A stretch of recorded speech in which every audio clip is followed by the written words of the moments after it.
Okay, big boss చూస్తున్నారా season 8? చూస్తున్నా. ఎలా అనిపిస్తుంది ఈ సీజన్?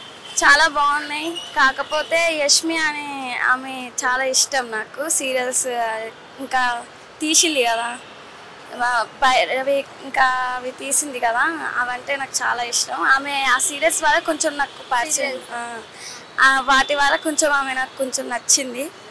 ఇంకా ఆమె బిగ్ బాస్లో వచ్చిందని అర్థమైంది. ఆమె వల్లనే నేను కొంచెం బిగ్ బాస్ చూడటం మొదలుపెట్టిన. ఇంకా గేమ్ ఎలా ఆడుతుంది యష్మి మరి? గేమ్ సూపర్గానే ఆడుతుంది. కాకపోతే కొంచెం ఆమె కోపంగా ఉంది. ఆ కోపంగాని కొంచెం తగ్గించుకుంటే నో ప్రాబ్లం, బాగుంటుంది, ఇక మంచిగా ఆడుతుంది. అంటే నామినేషన్స్ వచ్చేటప్పుడు పాయింట్స్ ఎలా చెప్తారు? సూపర్గా చెప్తారు. తను హైలైట్గా చెప్తారు, మంచిగా ఆలోచిస్తారు. సో అందువల్ల తనంటే నాకు ఇష్టం. ఇంకా ఇప్పుడు యష్మి మణికంఠని నామినేట్ చేశారు, అది గ్రడ్జ్ వల్ల అనుకోవచ్చా, లేదు అంటే ఇప్పుడు కరెక్ట్ పాయింట్ ఉంది కాబట్టి అనుకోవచ్చా? గ్రడ్జ్ వల్ల అంటే ప్రతి నామినేషన్ లో పెడతాను అని మాట అన్నారు కాబట్టి చేసినట్టు అనిపించిందా? అనిపించింది. విష్ణుప్రియ ఎలా ఆడుతుంది? సూపర్ ఆడుతుంది. విష్ణుప్రియ మంచిగా ఆడుతుంది. అంటే పృథ్వీది విష్ణుప్రియది అది లవ్ ట్రాకా ఫ్రెండ్షిపా?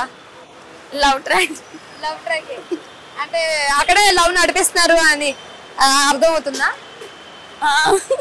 ఫ్రెండ్షిప్ లా అనిపించట్లేదా మీకు? అసలు అనిపించట్లేదు. ఓకే, ఇప్పుడు సోనీ ఎలిమినేట్ అయింది, మీకు ఎలా అనిపిస్తుంది? హ్యాపీగా అనిపిస్తుంది. ఓకే, ఆమె వెళ్ళిపోయారు కాబట్టి ఇప్పుడు నిఖిల్ ఎవరు పృథ్వీ వీళ్ళిద్దరూ బాగా గేమ్ ఎఫర్ట్ పెట్టి ఆడతారు అనిపిస్తుందా? ఆడతారు అనిపిస్తుంది. ఓకే, ఎవరు వీక్ అనిపిస్తుంది? ఆదిత్య.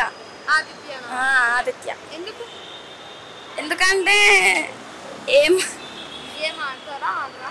ఎందుకంటే ఇక ఆమె నాకు అంతగా అనిపించట్లేదు.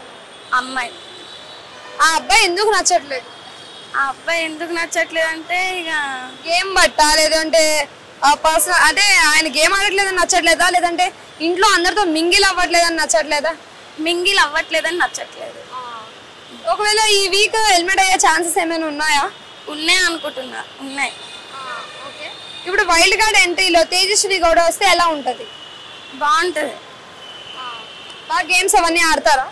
ఆడతారు.